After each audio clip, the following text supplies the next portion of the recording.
All right, Shalom Akim. First and foremost, all praise, honor, and glory is due to Yahweh by Hashem Yahweh Shai.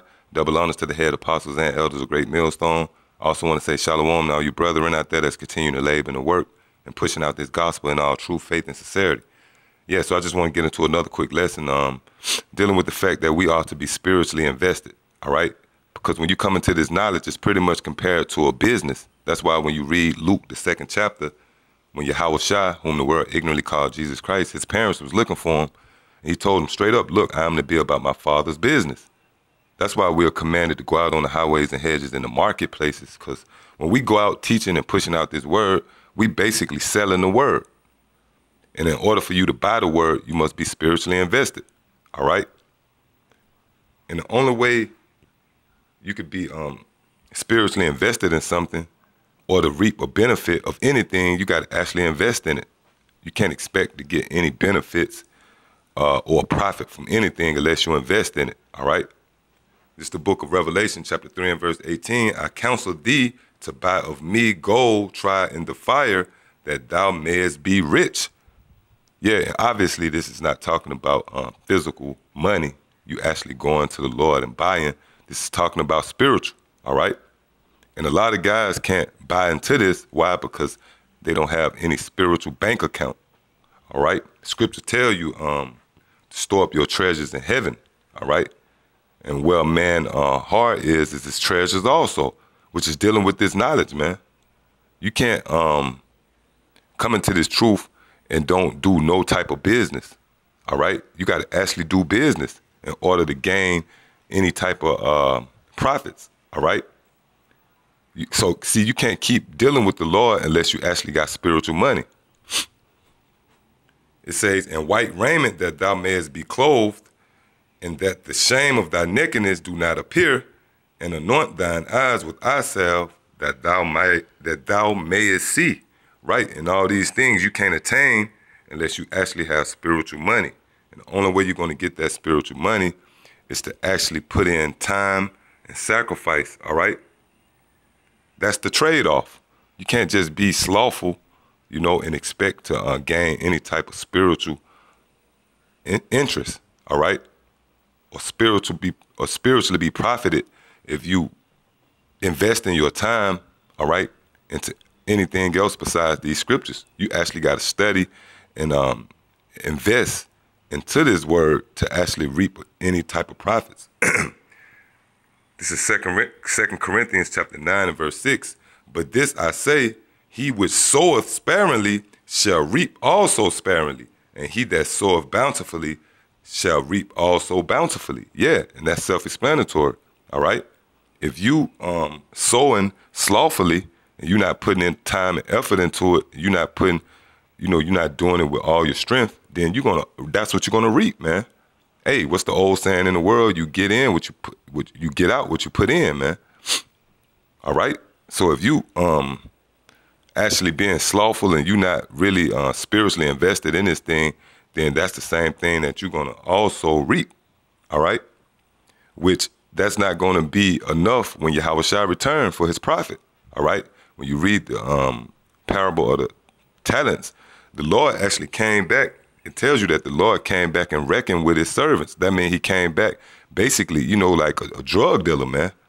You know, just to simplify it, all right? You know anything about drug dealing, and you know this is not foreign to Jake, man.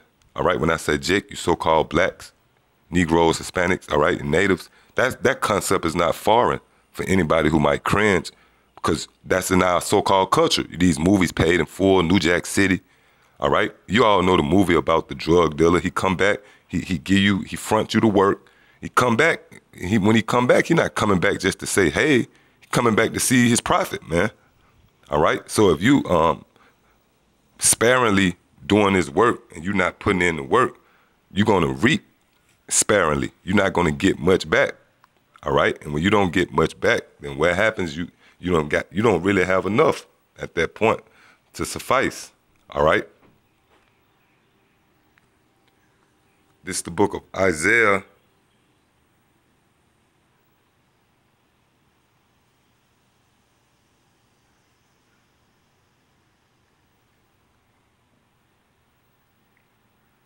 The book of Isaiah chapter 33 and verse 6. And, you know, these are basic scriptures, if you will, for the brothers. You know? Hey, but you know it's all about repetitions, all right? Repetition. This is Isaiah 33 and 6. And wisdom and knowledge shall be the stability of thy times, all right? And this, you know, stability, you know, even in the world, what they call it, financial stability. If you got money, then you're stable, right? You got, you know, money, 401k, retirement plan, all right? You got a nice bank account, then you are considered stable, all right? But when you come into this truth, what makes you stable? Again, it says, wisdom and knowledge shall be the stability of thy times, all right? And strength of salvation, the fear of the Lord is his treasure, see? Is his treasure. So this knowledge and wisdom, which you can only attain by being spiritually invested, this actually is a treasure. This is money, man. That's why we stable. Matter of fact, let's look at that word for treasure.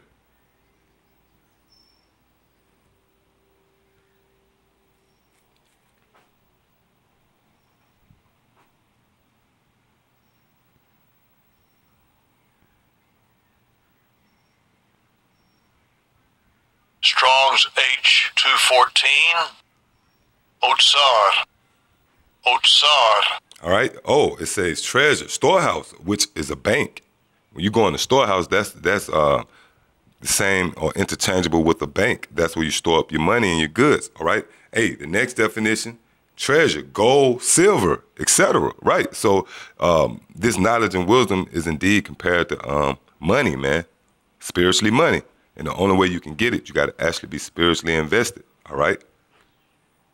And that's the reason why you have a lot of friction when you come into this truth, because you have men out there that's actually trying to get your goods without any money. You see it on the coming boards. These guys, they in a roundabout way try to get knowledge out of you. You know, instead of them being humble and say, hey, man, break this down to me, they might say, prove this. I don't believe that. Well, prove it. Well, that's a guy that's actually trying to get your goods with no money. You see? That's why friction is like a guy trying to rob you, all right? God demanding your goods. Hey, that's why Yahweh Shah said, cast not your pearls to swine, man, all right? And another scripture that actually proves all that, well, Matthew the 25th chapter, all right? And actually, we're in those times, all right? This parable, what you read about in Matthew the 25th chapter, all right? This is Matthew 25 and starting at 8. It says, and the foolish said unto the wise, give us your oil, for our lamps are gone out. Right, that's no different than a robbery, man. All right, they didn't say, let us buy some of the oil from you. Let's trade. I give you a little of my oil, let's equal our oil out. No, they said, give us your oil, all right? Let's see what the response was. But the wise answered, saying, not so, lest there be not enough for us and you. But go ye rather to them that sell and buy for yourselves, all right? Which means you got to have this spiritual money, man. And that's actually what we saying. We telling you, hey, go study, go to yourself, man. Go break it down yourself, man, all right? Because, see, we actually selling this, man. And you are not going to buy it unless you actually have spiritual money. All right? Also tells you that back in the book of Isaiah,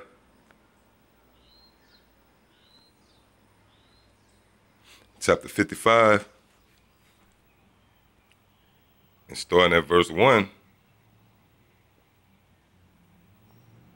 it says, ho, everyone that thirsteth, come ye to the waters, and he that have no money, come ye buy and eat. Yeah, that's right. So how could you buy without no money? You got to have spiritual money, all right? It says, yea, come buy wine and milk without money and without price, right? So if you don't have no money, you can buy this truth, man, but you actually got to have spiritual money. And we know those who are not spiritually stable, all right, or who's poor in the spirit. Why? Because they can't buy into this truth. They can't understand what we're talking about. All right? Verse 2, wherefore do ye spend money for that which is not bread, and your labor for that which is satisfied not? Hearken diligently unto me, and eat that which is good, and let your soul delight itself in fatness. Yeah, so the Lord is actually giving you the inside track on how to receive his money. He said, hearken diligently, man. So instead of you guys, being slothful in this truth, you got to actually be diligent to get this money, man. You got to actually put in a lot of time, effort, and resources, your own resources. You got to sacrifice, all right? Fuck watching some basketball game. Go and study, all right? And you actually going to reap the benefits of that because you spiritually invested in the truth, all right? So, I just hope this lesson was edifying to the brothers. Until the next time I say, shalom.